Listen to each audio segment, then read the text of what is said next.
plenário do Supremo Tribunal Federal acaba de formar maioria pela manutenção da prisão de Anderson Torres e pela manutenção também do afastamento do governador do Distrito Federal, Ibanez Rocha. Gustavo Uribe, Leandro Rezende seguem com a gente aqui para analisar agora. A gente interrompeu a conversa e também Basília Rodrigues está com a gente também. Quero te ouvir, Basília. Vamos já aproveitar para conversar com você. A partir disso, existia essa expectativa já. É uma decisão que, no fim das contas, não surpreende, mas a gente tem essa confirmação agora de que o STF formou maioria para manter, portanto, esse afastamento de Ibanez Rocha e também o pedido de prisão de Anderson Torres. Basília. Ibanez Rocha fica fora do comando do Distrito Federal por prazo até que extrapola o período da intervenção. A princípio, a intervenção federal na segurança de Brasília acabará no dia 31 de janeiro. Já o afastamento de Ibanez Rocha do comando do Distrito Federal, ou seja, do Palácio do Buriti, que é a sede do governo de Brasília, durará 90 dias. Isso é o que está decidido pelo ministro Alexandre de Moraes e que foi confirmado agora pela maioria dos ministros do Supremo Tribunal Federal.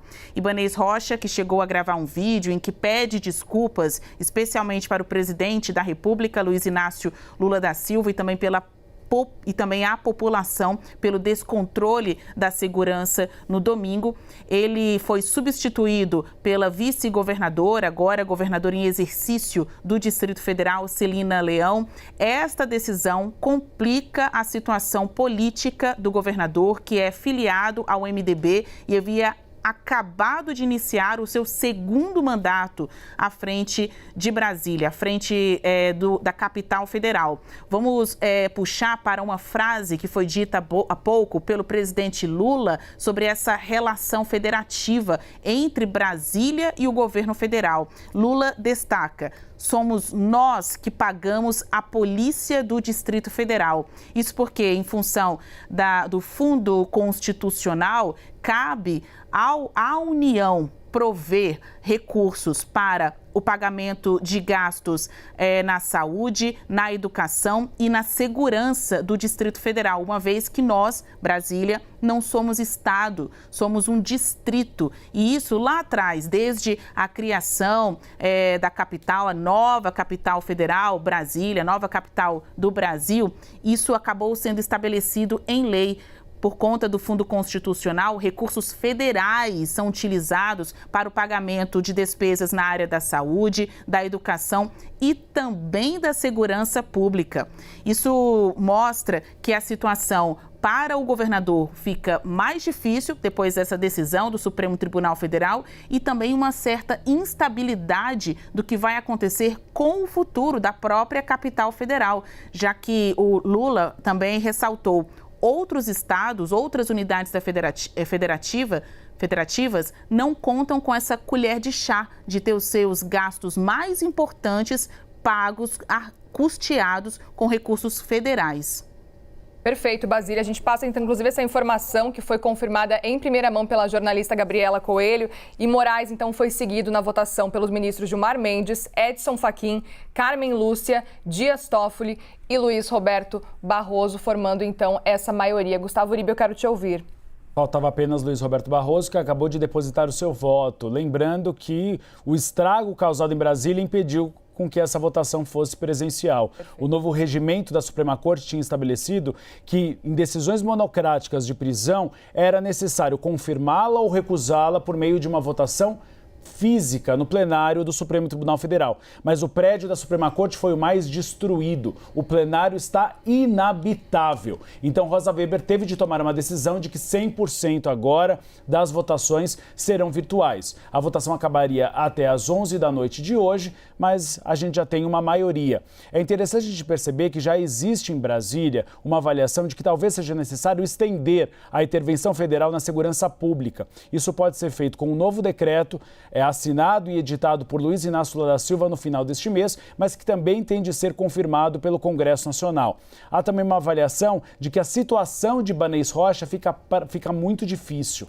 90 dias longe, é possível que Celina Leão continue à frente do cargo. E pode ser que o Supremo Tribunal Federal decida tornar essa decisão sem tempo para acabar, ou seja, atemporal. que Ibanez Rocha fique afastado até que sejam investigadas as motivações e o que levou a segurança pública de Brasília não funcionar na invasão que nós vimos no último domingo. Eu e você estávamos ao vivo, Muriel, a gente viu que havia um bloqueio na esplanada dos ministérios e os policiais e agentes que estavam lá não impediram as pessoas de passarem. Ou seja, houve uma perda de autoridade de Anderson Torres e Ibanez Rocha para conduzir a segurança pública no Distrito Federal. Então agora é observar como essa crise política se desenrola. Há pelo menos 2 pedidos de impeachment contra Ibanez Rocha na Câmara Distrital do Distrito Federal.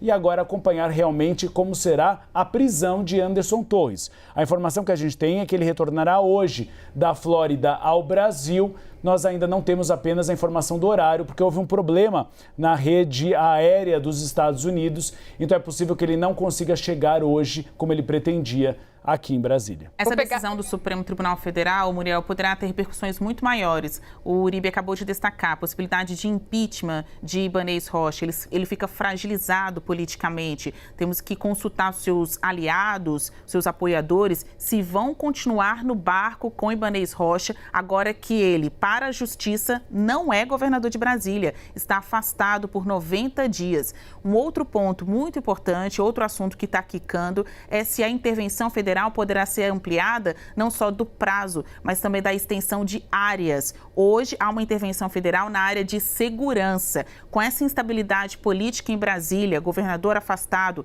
ex-secretário de Segurança Pública preso, os atos da atual gestão vão ser colocados em xeque, já estão sendo pela oposição. Há quem peça uma intervenção federal geral em Brasília, e isso passa pelas discussões aqui de todas as autoridades. Só recapitulando, então, para a gente entender o que está acontecendo, o STF acabou de confirmar, acabou de conseguir obter essa maioria para manter, então, a prisão, um pedido de prisão de Anderson Torres, o ex-ministro da Segurança Pública do Distrito Federal, ex-secretário e ex-ministro do governo de Jair Bolsonaro, também a prisão do ex-comandante da PM do DF, o Fábio Augusto Vieira, assim como a gente falava, o afastamento de Ibanez Rocha, o governador agora afastado do Distrito Federal. Pedro Nogueira está, inclusive, no aeroporto, acompanhou esse julgamento, que é virtual, à distância, e ele está no aeroporto aguardando a chegada de Anderson Torres, que está nos Estados Unidos, mas disse que se entregaria ainda hoje, não é, Pedro? Conta pra gente como é que tá a movimentação por aí e quero principalmente que você conte pra gente os detalhes sobre esse julgamento virtual. Uma boa tarde para você. Oi, Muriel, boa tarde a todos que nos acompanham aqui no Visão CNN. Nós estamos aqui no Aeroporto Internacional de Brasília acompanhando a movimentação e nessa expectativa para a chegada do ex-ministro e ex-secretário de Segurança Pública, Anderson Torres, que, como a gente acabou de noticiar aqui na CNN Brasil, teve o seu pedido de prisão referendado pelo plenário do Supremo Tribunal Federal. A corte formou maioria, ainda faltam alguns votos de outros ministros, mas com a quantidade que nós temos agora de votos, já é possível adiantar que há maioria, a confirmação de que o plenário do Supremo confirma a decisão de Alexandre de Moraes e o pedido para prender Anderson Torres. Quem votou foi o ministro Alexandre de Moraes, relator do processo, também Gilmar Mendes, Edson Fachin, Carmen Lúcia, Dias Toffoli e também o ministro Barroso, que deu o voto final aí, que formou maioria para essa decisão. Vou trazer também alguns detalhes sobre essa decisão de Alexandre de Moraes, sobre esse pedido. Ele afirma que uma possível omissão de Anderson Torres pode colocar em risco a vida do presidente da República, também do vice-presidente da República, dos deputados, senadores e também dos ministros do Supremo Tribunal Federal. A tese defendida por Moraes e por outras autoridades é que tenha acontecido uma omissão na área de segurança pública do Distrito Federal, que agora está sob intervenção, ou seja, pode ter havido menos policiamento ou a situação pode ter sido conduzida de uma maneira que quebra o padrão da segurança na capital federal. O interventor federal na segurança pública aqui no DF, adiantou ontem, por exemplo, que houve já outras manifestações de porte muito maior do que aconteceu no último domingo e não terminaram em estragos, em violência, em depredação, como terminaram a de domingo. Por exemplo,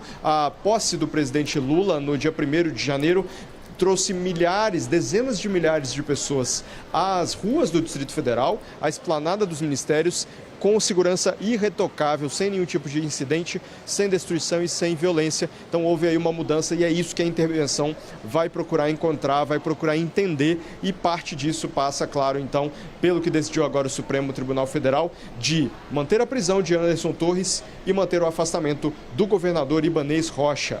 Volto com você, Muriel. Muito obrigada, Pedro, pelas informações. O Pedro vai continuar, claro, no aeroporto, aguardando essa chegada que deve acontecer a qualquer momento de Anderson Torres, o ex-secretário de Segurança Pública do Distrito Federal e também o ex-ministro da Justiça de Jair Bolsonaro. Vamos lembrar que a gente tem informação, inclusive, que a defesa de Anderson Torres deve argumentar que ele comprou a passagem para os Estados Unidos para passar realmente as férias antes de tomar posse como secretário de Segurança Pública do DF, porque o que o interventor, inclusive Ricardo Capelli, tem argumentado é de que Anderson Torres teria tomado posse e abandonado o Distrito Federal, abandonado o local, à mercê, claro, desses criminosos que invadiram o Palácio do Planalto, o Congresso e também o Supremo Tribunal Federal. A defesa dele vai argumentar que a passagem já estava comprada, ele teria que tirar férias com a família antes mesmo de tomar posse, ele já teria se organizado para isso. A gente vai seguir conversando, vamos conversar com os nossos analistas para entender um pouco mais